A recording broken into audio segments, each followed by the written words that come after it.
Hi folks, welcome back to the Cobb TV studio. I'm with Cobb Commission Chairman Mike Boyce for our weekly chat, and we survived Thanksgiving and we're moving on with business. Well, Thanksgiving's not over because we have Georgia, Alabama on Saturday. So, That's right. One side will be thankful Yeah. Saturday around 8 o'clock. Yeah. I know it's getting to be that time of year when we start to think about what's happened in the previous year and the current year that we're in, and you're planning a State of the County address. Absolutely. This is, like I did last year, I'll have a video so that we'll put that out at the same time that I give the State of the County address at the Chamber the first Monday in January. I realize there are a lot of people who don't belong to the Chamber, nor can they afford to pay for a ticket to the breakfast. So they'll get the same message online that I give at the Chamber breakfast. Yeah. And so what are the highlights that you want to particularly look at this year? There's so much we could talk about, but there's some things you're narrowing down. Yeah, well, I think you hit it on the head. This is a year to be thankful, Ross. There are so many good things happening in Cobb County right now. But I want to highlight the importance that the county employees bring to the success that we have here in the county, both on the business side, but also on our quality of life. And so I'm putting together some vignettes of the kind of people that we have in the county that, the board may set the policy, but it's the county employees that make us look great. So I'd like you to just sort of take a look here at a young man that I came across at one of the events celebrating the expansion of the library hours. If you take your time to look at this, you'll see why I really enjoy being around a lot of our employees. Yeah, and for some perspective, this is one of the directors down at the library said, hey, take a look at this guy and his unique talent. So here it is. Here it is. My name is Raymond Goslow, and I'm a library technician at South Cobb Library. I saw one at Walmart on the shelf, and it said that it came with instructions. So I figured I'm good at following instructions, so I bought it. After that, I went online. I went on YouTube and learned more advanced methods, and here I am today.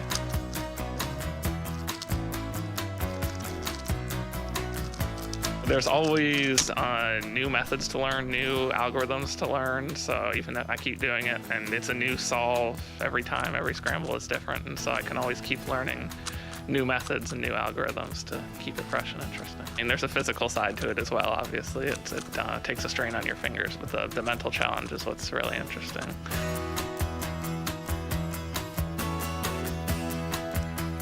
Some scrambles are easier than others. Especially if the first step is easier on a scramble, that'll make you be able to look a lot further ahead into the solve. And then there can be luck at the end too, like if you skip your last step entirely. So it can really depend just on the luck of the scramble.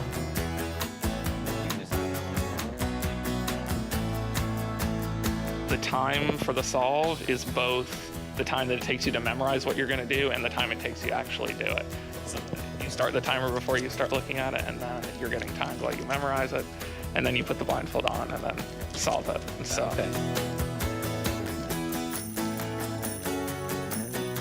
I don't know if much goes consciously through my mind. It's a lot of unconscious procedures of color recognition, pattern recognition.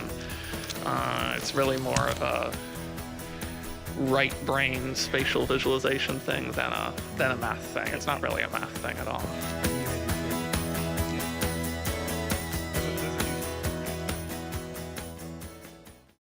Well, again, he could probably, in his own way, have his own one-man exhibition at all the libraries.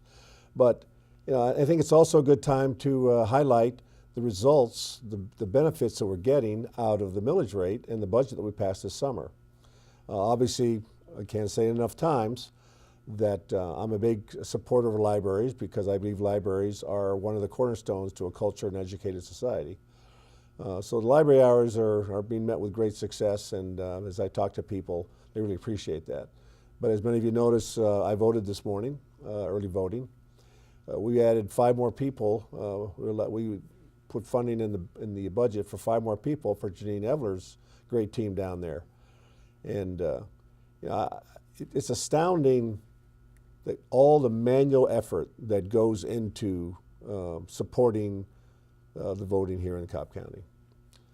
I think most people don't realize is that when you go in to vote, you have to sign a form and fill in, the pertinent information before they give you the card to go over the machine.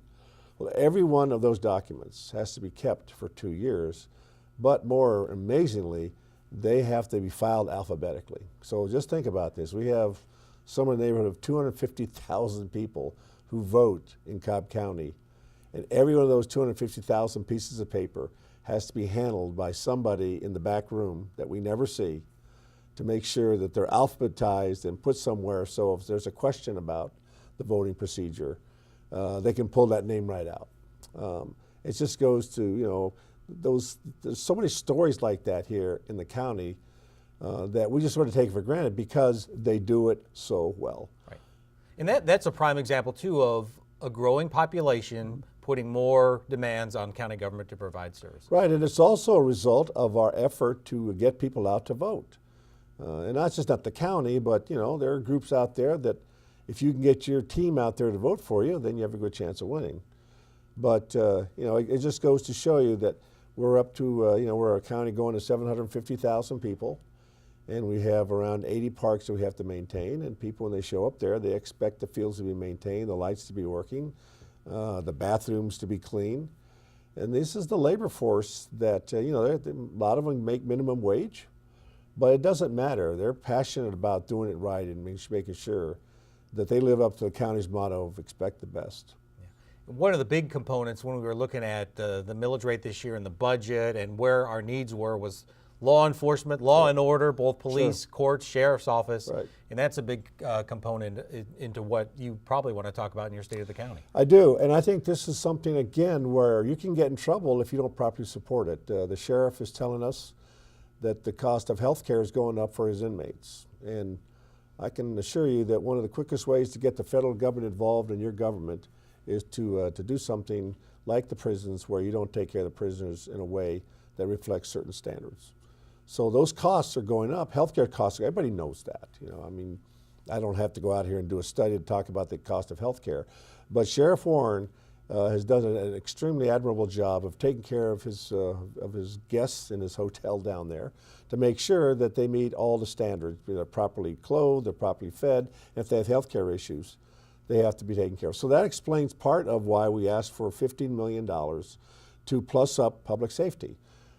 If you have more people, you cannot possibly ensure public safety without having more police officers and public safety officials. The court system, they handle more cases now.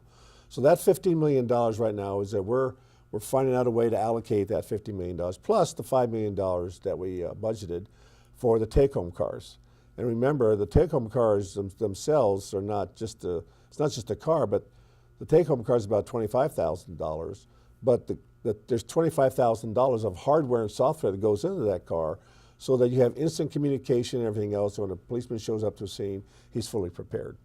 So we're trying to find right now how we're going to allocate that $15 million. Part of it's going to be for a mini precinct down in Precinct 2 down along Riverside Parkway, because as we've known for a number of years is that we have people who come into our county and do things that are inappropriate. So I expect fully sometime here by the middle of February we're going to have all this money appropriately distributed to make sure that you can safely work, live, play, and pursue your dreams here in Cobb County. One of the unsung heroes in the court system has been the 10, soon to be 11 accountability courts we have. I know you've learned a lot about them and how important they've become in the whole process. Yeah, I appreciate you bringing that up. I was reading something in the paper this morning where the juvenile courts are also going to be adding another accountability program.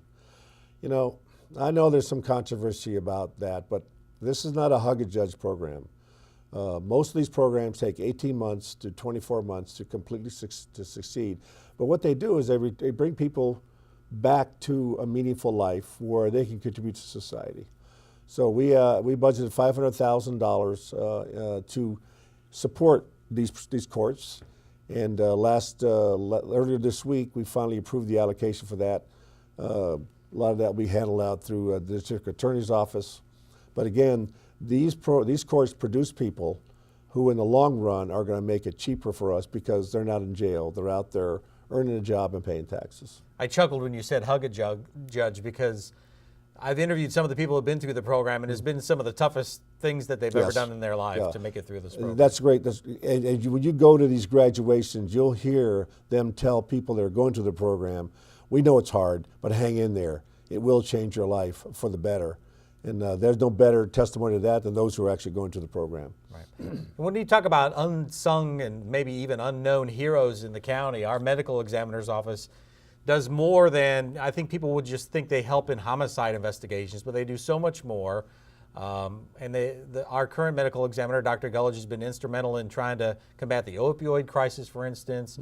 And this week, the board gave him the opportunity to finally build a much-needed new facility. Right. Well, this approval of the medical examiner's facility has many aspects to it. First of all, when I first went and met Dr. Gullidge, he told me when I was getting the tour of the facility that this thing was considerably outdated. And like I'm not a doctor, I'm not a coroner, but you could tell that the facility itself had a lot of problems with it. But the issue was that we'd only appropriated or budgeted $3 million in the SPLOST to build the new ME building. Now, we're not going to make that mistake again in the future. I have no idea how they came up with $3 million. I have my suspicions, but I'm not going to opine that right now. But the only reason that we could approve what we did Tuesday night is because we passed the millage rate last summer. It created more fund balance that we could take to use to make up for the difference, $8 million difference, because we poorly programmed and budgeted for that facility. And we can't be making mistakes like that again.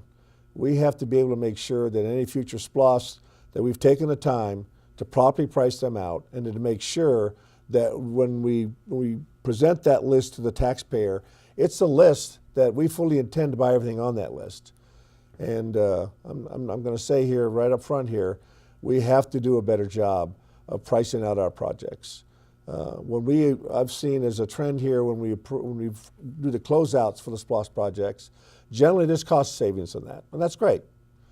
But you can't be making an $8 million mistake in billings and not run into problems, because SPLOST is how we recapitalize a lot of our buildings and our vehicles in the county.